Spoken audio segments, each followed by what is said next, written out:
जय श्री हरि। प्रिय भक्तजनों, सर्वप्रथम आप सभी को अनंत चतुर्दशी की हार्दिक शुभकामनाएं। मित्रों, आज पूरा भारतवर्ष अनंत चतुर्दशी का यह पावन व्रत कर रहा है। आइए मित्रों, इस वीडियो के माध्यम से अनंत चतुर्दशी की पूजन विधि एवं कथा को विस्तृत रूप से जानते हैं। भक्तजनों, इस साल 28 सितंबर को अनंत चतुर्दशी है। हर साल यह पर्व भाद्रपद मास में शुक्ल पक्ष की चतुर्दशी तिथि के दिन मनाया जाता है। अनंत चतुर्दशी पर भगवान विष्णु के अनंत रूप की पूजा की जाती है, इसलिए अनंत चतुर्दशी के नाम से इसे जाना जाता है। भक्तजनों, इस व्रत को करने से भगवान विष्णु की कृपा प्राप्त हो जाती है और जीवन की सभी समस्याओं का अंत हो जाता है। इस दिन विधि विधान से भगवान विष्णु की पूजा करने के साथ ही इसकी व्रत एवं कथा को सुनना एवं पढ़ना चाहिए। आइए भक्तजनों, श्री अनंत चतुर्दशी की व्रत कथा को सुनते हैं। बहुत समय पहले एक तपस्वी ब्राह्मण थे जिनका नाम सुमंत था। उनकी पत्नी का नाम दीक्षा था। इन दोनों से एक पुत्री का जन्म हुआ था जिसका नाम सुशीला था। सुशीला अत्यंत सुंदर और धर्मपरायण कन्या थी। बहुत समय बाद जब सुशीला कुछ बड़ी होती है तब उसकी माता दीक्षा की मृत्यु हो जाती है। तब सुमंत सोचते हैं कि बेटी के पालन पोषण हेतु मुझे विवाह कर लेना चाहिए। ऐसा सोचते हुए पिता सुमंत ने कर्कशा नाम की एक स्त्री से विवाह कर लिया। बहुत समय बीत जाता है। ब्राह्मण सुमंत ने अपनी पुत्री को विवाह के योग्य देखकर तुरंत अपनी पुत्री सुशीला का विवाह ऋषि कौंडिन्य के साथ कर देते हैं। विवाह में कर्कशा ने विदाई के समय अपने दामाद को ईंट और पत्थर के टुकड़े बांध कर दे दिए। ऋषि कौंडिन्य को यह व्यवहार बहुत बुरा लगता है। वह दुखी मन के साथ अपनी पत्नी सुशीला को विदा कराकर अपने साथ ले जाने लगते हैं। मित्रों, घर जाते जाते संध्या हो जाता है। ऋषि कौंडिन्य कहीं रुक कर विश्राम करने लगते हैं। तभी सुशीला ने देखा कि संध्या के समय नदी के तट पर सुंदर वस्त्र धारण करके स्त्रियां किसी देवता की पूजा कर रही हैं। सुशीला ने जिज्ञासावश उन स्त्रियों के पास जाकर पूछा कि आप लोग किस देवता की पूजा कर रही हैं। तब वह सारी स्त्रियां एक साथ बोलती हैं कि यह अनंत भगवान की पूजा हो रही है। उन्होंने अनंत व्रत की महत्ता सुशीला को सुनाया है। तब सुशीला ने भी यह व्रत किया और पूजा करके 14 गांठ वाला डोरा हाथ में बांधकर ऋषि कौंडिन्य के पास आकर सारी बात बताती हैं। ऋषि ने तुरंत उस धागे को तोड़कर अग्नि में जला दिया। इससे भगवान अनंत का अपमान हो जाता है। परिणाम स्वरूप ऋषि कौंडिन्य दुखी रहने लगते हैं। उनकी सारी संपत्ति नष्ट हो जाती है और वे दरिद्र हो जाते हैं। एक दिन उन्होंने अपनी पत्नी से इसका कारण पूछा तो सुशीला ने दुख का कारण बताते हुए कहा कि आपने अनंत भगवान का डोरा जलाया था। इसके बाद ऋषि कौंडिन्य को बहुत पश्चाताप होता है। वे अनंत के डोरे को प्राप्त करने के लिए वन में चले जाते हैं। वन में कई दिनों तक ऐसे ही भटकने के बाद वह भूमि पर गिर पड़ते हैं।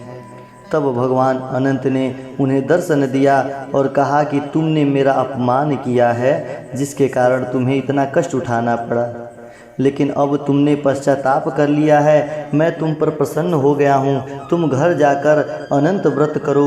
विधि पूर्वक पूजन करने के बाद तुम्हारा कल्याण अवश्य होगा।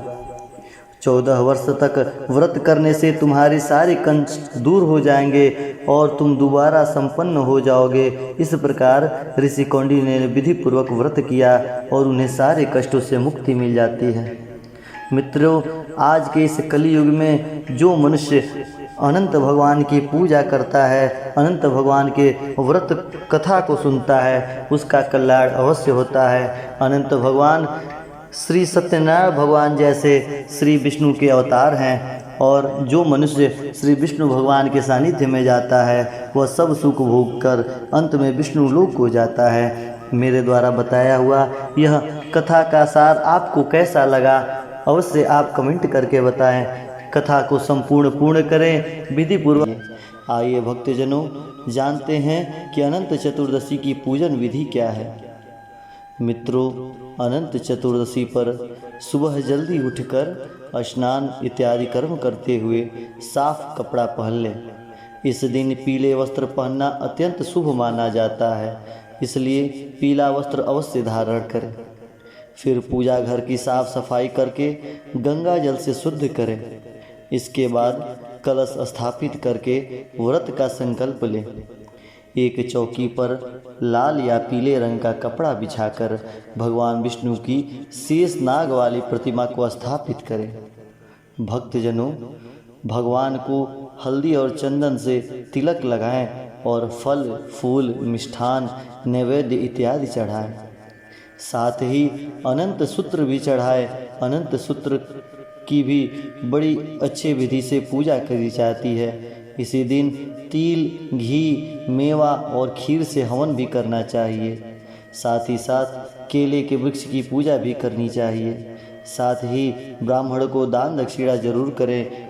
पूजा के बाद स्त्री अपने बाएं हाथ के बाजू में और पुरुष अपने दाहिने हाथ के बाजू में अनंत सूत्र अवश्य बांध लें। मित्रों, भाद्रपद के शुक्ल पक्ष की चतुर्दशी को अनंत चतुर्दशी के नाम से जाना जाता है। इस दिन अनंत के रूप में श्री हरि विष्णु जी की पूजा होती है। मान्यता यह है कि इस दिन व्रत करने वाले महिला और पुरुष अपने हाथ में एक धागा जिसे अनंत राखी कहा जाता है उसे बांधते हैं। इस धागे में 14 गांठ होती हैं और 14 लोगों को निरूपित करती है। पुरुष इस धागे को अपने दाएं हाथ में और महिला इस धागे को अपने बाएं हाथ में बांधती हैं। तो आइए भक्तजनों, श्री अनंत चतुर्दशी व्रत का संपूर्ण कथा जानते हैं। मित्रों, भविष्य पुराण के अनुसार जुए में पांडव राजपाट हारकर जंगल में भटक रहे थे। कई प्रकार के कष्टों को झेल रहे थे।